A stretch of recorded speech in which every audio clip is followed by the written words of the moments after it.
and staying with Texas. Abram Smith, New Orleans Saints running back, joins us on Sikkim 365 Radio. Abram, thanks for your time. What was the weekend like, waiting, wondering, and then eventually after it's over, you get a call? Oh, thank you for having me, but it was hectic, you know. You're sitting there, it's 3 days long, and you kind of get, I guess you could say, a lot of people would say, twiddling your thumb, you know. Just wait on that phone call. So for me, a lot of stress, a lot of trying to get my mind off of it, but very stressful for the last those 3 days that I was sitting there watching the draft.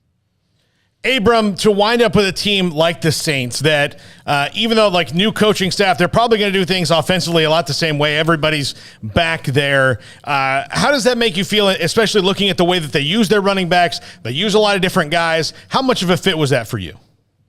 I think it's a great fit, honestly. Just being able to know, like, you know, there's Alvin Kamara there, you know, it's like Ingram, a couple dudes in the back. Just seeing how they use their running backs and, you know, the schemes they have like set up for them, and knowing that, you know, it won't be a full workhorse deal, even though that's my deal. I know how to share time with, you know, maybe it'd be Alvin Kamara, Mark Ingram. I know how to share time, so I think it's a perfect fit for me just to be there with the Saints. And, you know, there's of course there's Jeff Ireland, and, you know, he comes out of Baylor, so just being over there and just being somewhere where I'm loved, I think for me that's more. That means more to me than anything else.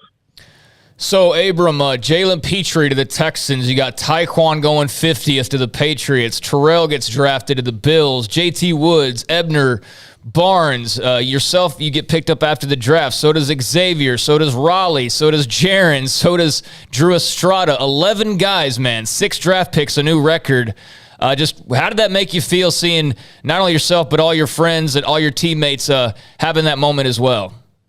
I mean, I jumped up and down when I saw the first name. Of course, Jalen, you know, when he went, seeing everybody else go, I mean, I was more happy for the guys, and I think they're probably happy for themselves. So just seeing their names pop up and getting all excited at my own little draft party just, I mean, made me happy for them. And of course, I FaceTime them. I FaceTime Xavier, you know, Xavier Newman, whenever I got the chance to talk to him. So just being able to get in contact with them and let them know, like, hey, like, you know, we did it. Hey, we're moving on to the next level, and we're doing it as a group. So I think for me, I was very happy for them, and I was very proud of us.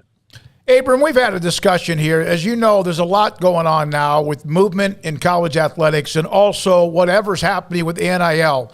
None of us that I know of are against athletes getting money. But now there seems to be, even when someone's on a roster, getting either a call or, hey, why don't you come into the transfer portal? We'd like to do this. And some big names are involved. Would your career have ever been as fulfilling as it was, or Jalen or whoever else, had you all been interrupted by any of that rather than what you had to go through, the ups and downs as a student athlete at Baylor? Honestly, I mean, of course, it's all the beginning of that, but we're never interrupted by any of that. I think, you know, you take a couple phone calls here and there, you meet people after the game, but, like, other than that, the NIL deals for all of us are kind of like, you know, mostly through like our own brands, our own T-shirts, our own stuff like that. I think right now when I look at it, I still think none of my play, none of where I was going to be would have been interrupted by any of that. So do you think it's going to be on individual guys to kind of decide what they want to be, as opposed to maybe being swayed by a lot of this noise out there? I feel like, yeah, I think you want to see what's best for you and what better fits you, rather than being swayed by, you know, maybe like an offer here, a deal there, maybe some money here for another school that might want to take you in the draft or in the portal. So I feel like personally, individually, I think people should look out. The guys should look out for themselves and kind of just see what better fits them rather than where the money's at, especially in the college level. So, Abram, let's take the NIL part out of this, just your journey in general, from being a freshman all the way back in 2017. Obviously, the program is kind of limping along at that point. You know, you played, after that, but there was a time at linebacker and then back to running back and all that. The ups and downs of the team itself as well, to where you guys go out on the highest of notes possible.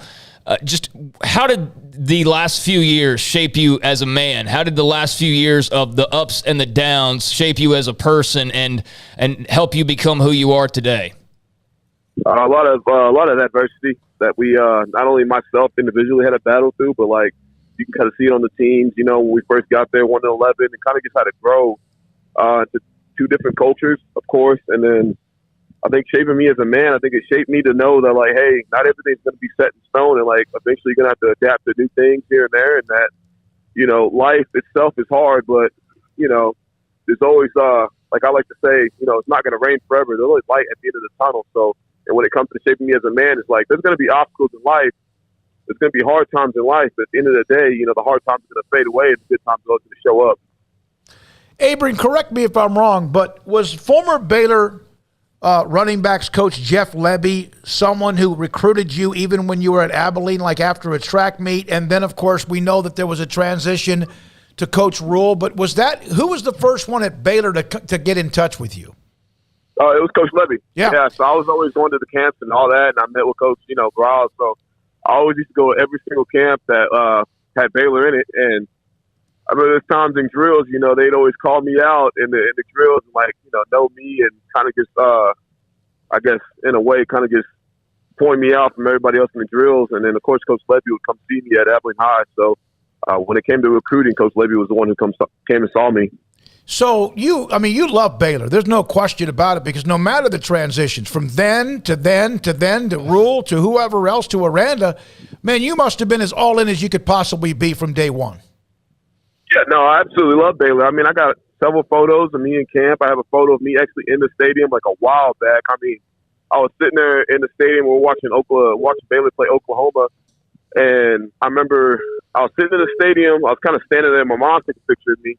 And she was like, she showed me, and I posted on Instagram. It was like a future Bear. And I remember that was like one of my photos that I took, you know, the most, I guess you say, most pride in it, because like I knew that's where I wanted to be. I've been wanting to go to Baylor since I was like in middle school.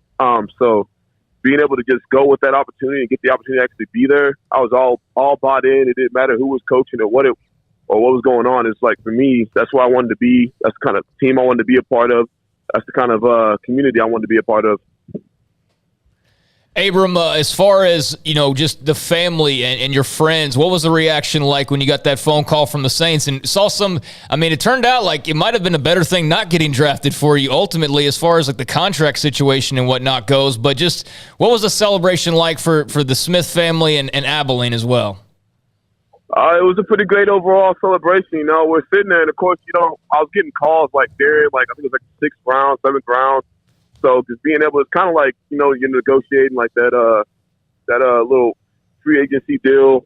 So I was getting calls in between, and I remember I told my dad when it was all said and done, I said, hey, well, you know, we didn't get the phone call we wanted, but we got a phone call indeed. So, you know, here we are.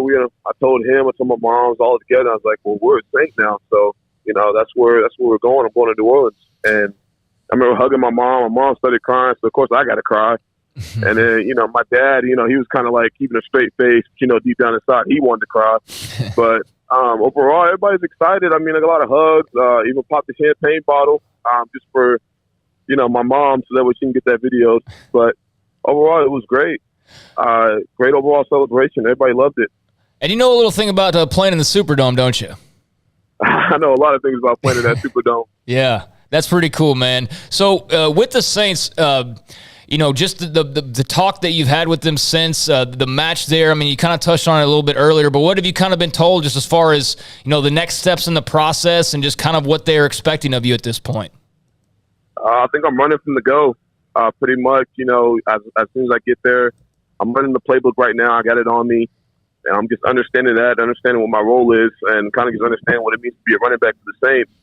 And as soon as I get there, you know, I want a little bit of head start on what's going on, and I want to get rolling. Honestly, right now, I think it's a lot of opportunity for me just to make a quick impact and a strong impact at that level or at that organization. 11 players from Baylor are entering the National Football League, some drafted, some not, but all 11 have the same opportunity to go prove it, make a team, and start a professional career. Abram Smith, Abilene High School, Baylor University, now a part of the Saints, is a part of that 11. Abram, we enjoyed covering you. We appreciate you all the times. Your unbelievable senior year as a running back at Baylor, but even before that, thanks for your time. I appreciate y'all. Abram Smith of New Orleans Saints with us on Sikkim 365 Radio. We're going to keep it here. Logan Hall, who was drafted the first pick in the second round by the Tampa Bay Buccaneers. We had Logan on about a month and a half